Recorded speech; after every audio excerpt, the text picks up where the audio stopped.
Savitri by थी वो क्रांतिवीर। का अगर आप ये साड़ी नहीं लेंगे तो फिर सावित्री को बहुत दुख होगा। हमने तो ज्योति का भाग्य पहले ही पढ़ लिया था। हाँ पुजारी जी।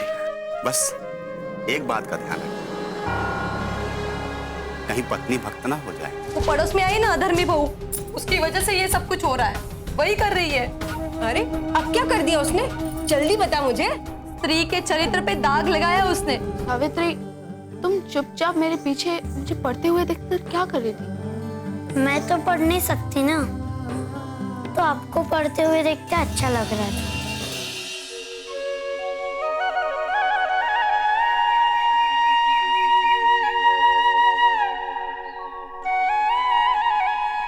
प्रणाम पुजारी जी।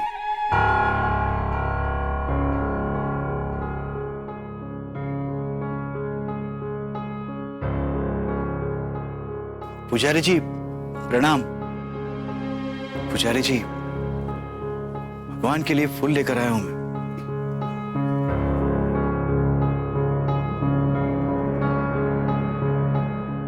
लीजिए।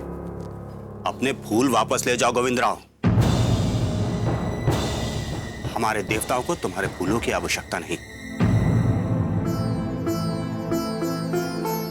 ऐसा क्यों कह रहे पुजारी जी? हमारे देवता तो आप ही है। हमारा जीवन फूलों से और देवता से ही जुड़ा है। मेहरबानी करके ऐसे कठोर शब्द मत बोलिए। अगर हमसे कोई भूल हो गई है तो हमें बताइए। मुखिया मुख सो चाहिए, पान कहू एक, पालय पोसई सकल अंग, तुलसी सहित विवेक। इसका अर्थ जानते हो? नहीं, धर्म और ज्ञान की बातें हम कैसे जान सकते हैं? आप ही बता दीजिए। मुखिया शरीर के मुख के समान होता है। जिस प्रकार मुख भोजन के बाद पूरे शरीर का ध्यान रखता है, उसी प्रकार मुखिया को अपने घर के सदस्यों का ध्यान रखना चाहिए।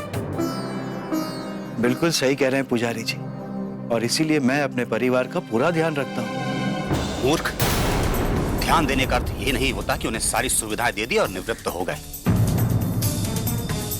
ध्यान देने का अर्थ होता है उनका खान पान, आचरण, संस्कार। मुखिया को अपने घर के सदस्यों का ध्यान रखना चाहिए कि कोई भी सदस्य धर्म के विमुख तो नहीं जा रहा। बिल्कुल सही कह रहे हैं पुजारी जी। हाँ में हाँ मिलाने से कुछ नहीं होगा। तुम्हें पता है तुम्हारे घर में धर्म विरुद्ध आचरण हो रहा है? हमारे घर में धर्म विरुद्ध आचरण? पूरे पूना को पता चल गया, सिर्फ मुखिया ही अनभिज्ञ रह गए। पुजारी जी आप ये क्या बात कर रहे हैं? मेरी कुछ समझ भी नहीं आ रहा। हुआ क्या है, हमें ये बताइए। सदियों से चली आ रही परंपरा तुम्हारे घर में टूट रही है। तुम्हें पता भी है मुखिया कि सगुना विधवा होकर सुहागिन की साड़ी पहन रही है। अब तुम ही बताओ कि यह धर्म सम्मत है या धर्म विरुद्ध आचरण? मुझे तुमसे उम्मीद नहीं थी कि कम से कम तुम्हारे घर से इस तरह का समाचार मुझे सुनने मिलेगा। मैं इसके खिलाफ शिकायत करूंगा पेशवा से। इसके खिलाफ पंचायत बुलवाऊंगा। फिर धर्म विरुद्ध जाने पर धर्म दंड तो भुगतना ही पड़ेगा। क्षमा क्षमा कर दीजिए पुजारी जी, क्षमा कर दीजिए। अगर हमें इस बात का पता होता तो हम ये नहीं होने देते। और पुजारी जी आप तो जानते ही हैं कि हमारा पूरा जीवन आपने जो मार्ग बताया उसी पे बीता है। पुजारी जी एक मौका दीजिए, हमें भूल सुधारने का एक मौका दीजिए। उत्तम है। सजा देने से पहले सुधार का अवसर देना आवश्यक है। तो जाओ, इससे पहले कि ब्राह्मण और पेशवा समाज तुम्हें दंड दे, जाकर खुद इस अधर्म की प्रायश्चित करो। मैं आपका ये उपकार जीवन भर नहीं भूल सकता पुजारी जी।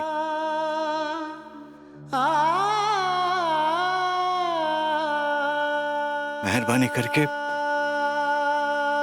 ये फूल भगवान के चरणों में अर्पित कर दीजिए।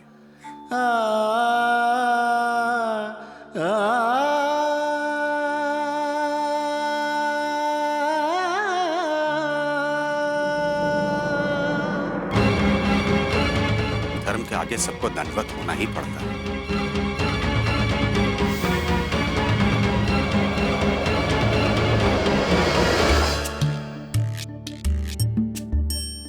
Three things are really important for society. It's freedom, equality and brotherhood. Society के लिए आपको ये सब 3 चीजें ही रखनी ही चाहिए, उसकी बहुत ही जरूरत है। ऑथर थॉमस पेन कहते हैं कि इंसान फ्री बोर्न होता है, इसीलिए फ्रीडम उसका अधिकार है। तो इसका अर्थ है हमें कुछ भी करने की स्वतंत्रता है, चाहे इस तरह नीचे बैठकर पढ़े या टेबल पर खड़े होकर। नो माय चाइल्ड, फ्रीडम के भी कुछ लिमिटेशंस होते हैं।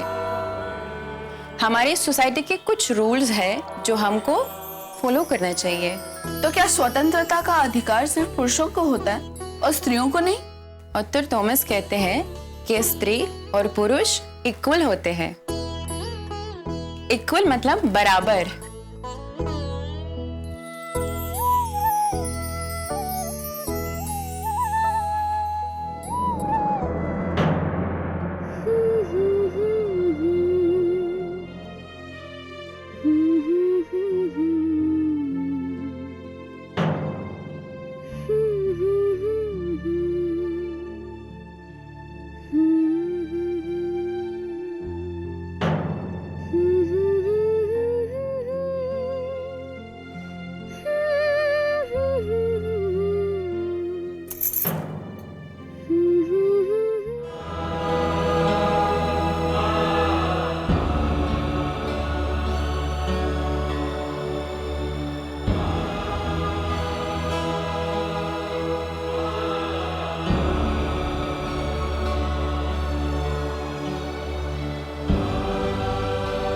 सावित्री, तुम्हें पढ़ने का मन है या नहीं? नहीं, आज ही कहती है कि मूर्तियों का कोई मन नहीं होता, और मन होके भी क्या फायदा? जो धर्मशास्त्र में लिखा होगा वही करना पड़ेगा। और अगर मैं ये कहूँ कि धर्मशास्त्र में जो कुछ भी लिखा है वो सब झूठ है? सुना तुमने कि सेठ जी ने क्या कहा? कि धर्मशास्त्र झूठे हैं, लड़कियां भी पढ़ सकती है। काश ये संभव होता। ये संभव है सावित्री। तुम तो कह रही थी कि तुम पढ़ नहीं सकती। मैं पढ़ नहीं रही थी। अच्छा, मैं भी तो वो पुस्तक देखूं जिसे तुम पढ़ नहीं रही थी। हाँ? ठीक है, अगर तुम नहीं चाहती हो कि मैं तुम्हारी पुस्तक देखूं तो ठीक है, मैं वापस चले जाती हूँ। रुकिए,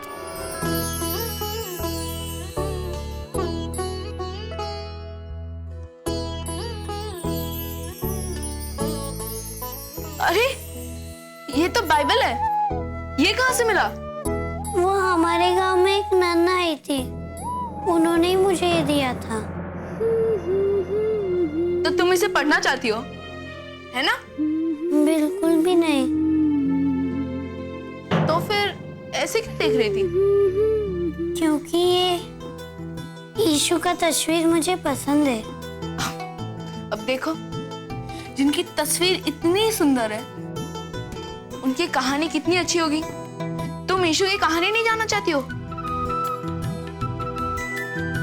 जानना तो चाहती हूँ, लेकिन मैं पढ़ नहीं सकती। आप पढ़ सकते हैं, आप मुझे पढ़ के सुनाएंगे यीशु की कहानी? ठीक है, मैं आपको पढ़कर सुना दूंगा, लेकिन एक शर्त पर। शर्त? कौन सी शर्त? कि आपको पढ़ना सीखना होगा। लाइए मेरा पुस्तक। अगर आपको पढ़ के दिखाना ही नहीं है तो कह दीजिए ना, लेकिन ऐसा घुमा फिरा के क्यों कह रहे हो? सावित्री, मैं तो बस इतना कहने की कोशिश कर रहा हूँ कि अगर तुम पढ़ना चाहती हो तो तुम्हें पढ़ना सीखना होगा। लेकिन मैं पढ़ना नहीं सीख सकती, इस जन्म में तो क्या, कभी भी नहीं सीख सकती। पर क्यों?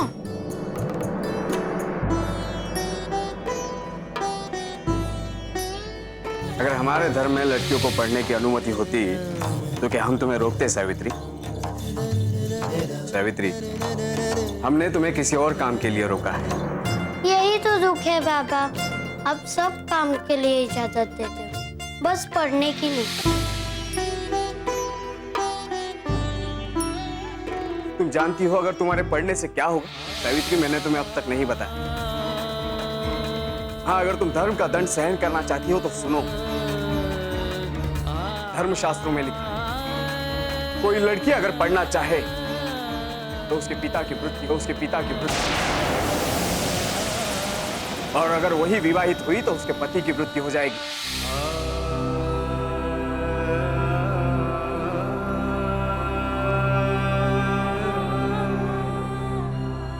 सावित्री, चुप क्यों? मैंने कहा ना कि ये धर्मशास्त्र, ये बातें सब झूठ है। तो फिर क्या कारण है कि तुम पढ़ना नहीं चाहती? अगर मैंने पढ़ने की कोशिश की तो मैं विधवा हो जाऊंगी, यानी आपकी मृत्यु हो जाएगी।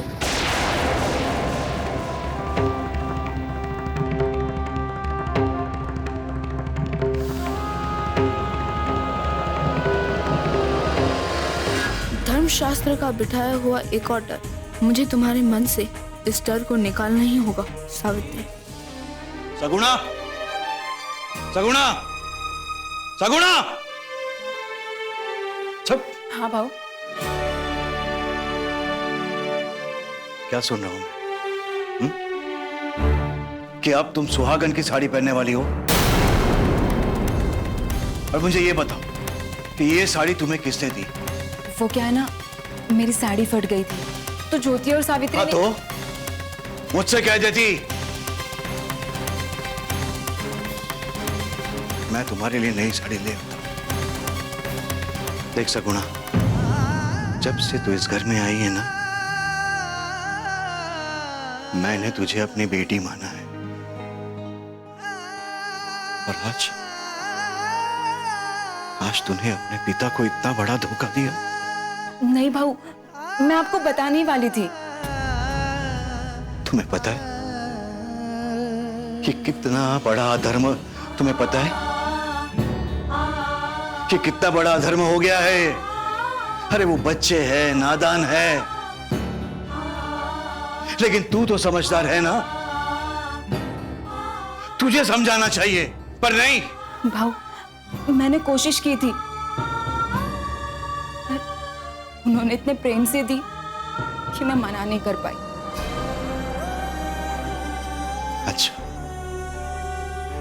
अच्छा, अब बड़े नहीं, बच्चे चलाएंगे इस घर को। नहीं भाऊ, मैं लौटा दूंगी उनको वो साड़ी। कोई जरूरत नहीं है सगुणा, इसे एक विधवा ने छुआ है, विधवा ने। अब लौटाने की कोई जरूरत नहीं है। तूने जो अधर्म किया है ना, उसका एक ही प्रायश्चित है, बस।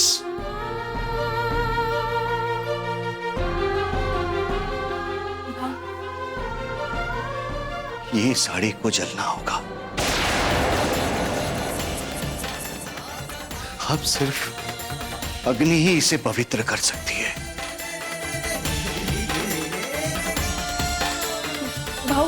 भाऊ मेरी बात तो सुनिए। आज मैं ये साड़ी जला कर ही रहूंगा। भाऊ, एक पर भाऊ, शब्द मेरी बोलना बात को। तो सुनिए। भाऊ, मैंने साड़ी पहनी नहीं है, फिर आप इसे क्यों जलाओगे? अगर आप इसे जला दोगे ना भाऊ, तो इतनी कीमती साड़ी नष्ट हो जाएगी। तुम धर्म के आगे साड़ी की कीमत लगा रही हो? हाँ? साड़ी चाहे जितनी भी कीमती हो, मूल्यवान हो, लेकिन धर्म की बराबरी कभी नहीं कर सकती। और एक बात साड़ी की नहीं, तुम पता है ये साड़ी कौन पहनती? सिर्फ सुहागा ने पहनती है। और तुम? लेकिन बाबा, इसमें धर्म की बात कहां से आ गई? खाना पहनना तो मनुष्य की इच्छा है। क्या विधवा को खुश रहने का अधिकार नहीं? इस बात को तुम लोग कभी भी समझ नहीं पाओगे। मनुष्य जो भी करता है उसका संबंध धर्म से होता है, प्रथा से होता है, परंपरा से होता है। और किसी भी कीमत पे मनुष्य को अपनी परंपरा तोड़नी नहीं चाहिए। पर बाबा, आप सही कह रहे हैं बाबू। हमें धर्म और प्रथा के अनुसार ही चलना चाहिए। उससे भूल हो गई। मैं बच्चों की बातों में आ गई थी। पर मैं आपके सामने हाथ जोड़ती हूँ कि साड़ी मत जलाइए, वरना इन्हें बहुत बुरा लगेगा।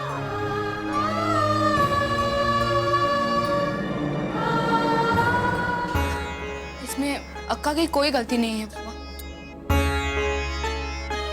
मैंने ही कहा था अक्का से ये साड़ी पहनने के लिए। वो अक्का की साड़ी फट गई थी ना, इसीलिए। इसे जलाइए मत। सगुणा जैसी साड़ी पहनती है, तुम्हें वैसी साड़ी देनी चाहिए थी।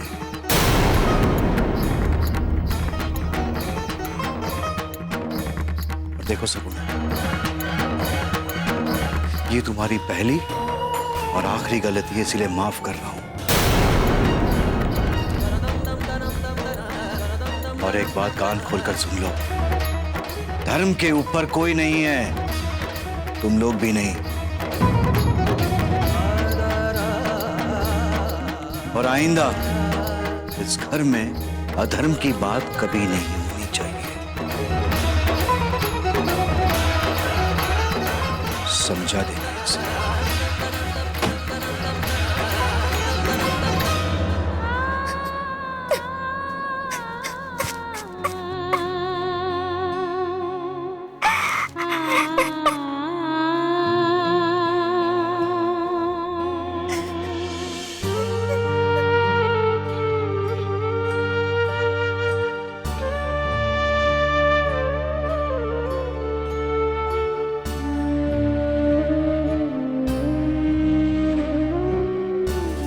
मैं नीर भरी दुख की बदली, मैं नीर भरी दुख की बदली, विस्तृत नभ का कोई कोना, मेरा न कभी अपना होना। परिचय इतना, इतिहास यही, उमड़ी कल थी आज मिट गई। मैं नीर भरी दुख की बदली, मैं नीर भरी दुख की बदली।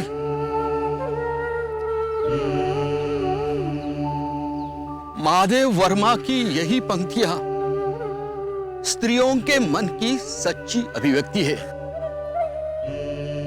सगुना को एक पल ऐसा लग रहा था कि अपनी विधवा होने की अशुभ कामना से वो मुक्त हो रही है, अपने वो अभिशाप से मुक्ति पा रही है। लेकिन ये इतना आसान नहीं था। जिन पलों में वो खुशी के मारे उमड़ रही थी, उन्हीं पलों में उसकी खुशी मिटाने की साजिश रची गई थी। वही हुआ। अब वो अपने अरमानों के साथ उमड़ती हुई स्त्री नहीं थी, अब वो सिर्फ एक अभिशप्त विधवा नारी थी। वो कैसा समाज रहा होगा काका? मेरी तो सोचकर भी रूह कांप जाती है। अभी तो सगुना ने वो साड़ी पहनी भी नहीं थी। सिर्फ साड़ी पहनने के ख्याल से ही काव्या, किसी पर नियंत्रण करने का उसे गुलाम बनाने का सबसे कारगर यही तरीका है। उसके ख्याल पर ही पहरा लगा दो, उसके स्वाभाविक प्रवृत्तियों पर ही कब्जा कर लो और धर्म के नाम पर उसे इतना आतंकित कर दो कि अपनी भलाई के बारे में भी सोचना उसे पाप लगने लगे। पर मुझे ये नहीं समझ में आता काका कि पहले की स्त्रियां इतनी तकलीफ क्यों सहती थी, स्वयं धर्म की बातें क्यों अपनाती थी? करती थी नहीं काव्या, आज भी करती है। और इसका कारण है भय। हाँ, आज भी जितने व्रत त्योहार होते हैं उसमें भी स्त्री कभी अपने पति के लिए, कभी अपने पुत्र के लिए कई कई दिनों तक भूखी रहती है। उसमें भी इतनी ही तकलीफ होती है, लेकिन स्त्री खुशी खुशी ये सब सह लेती है। और जो भी स्त्री इसका विरोध करती है उसे उसी तरह सजा दी जाती है जैसे सगुणा को दी गई।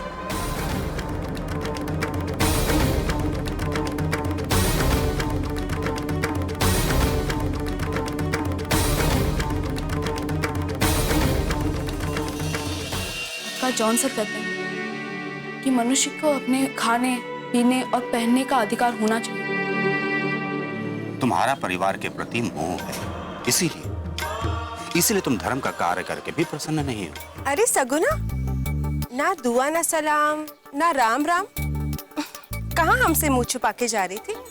अपनी बेटी की शादी एक बूढ़े आदमी से करवा सकते हैं, लेकिन उसे पढ़ा नहीं सकती कि कहीं उसकी बेटी विधवा ना हो जाए।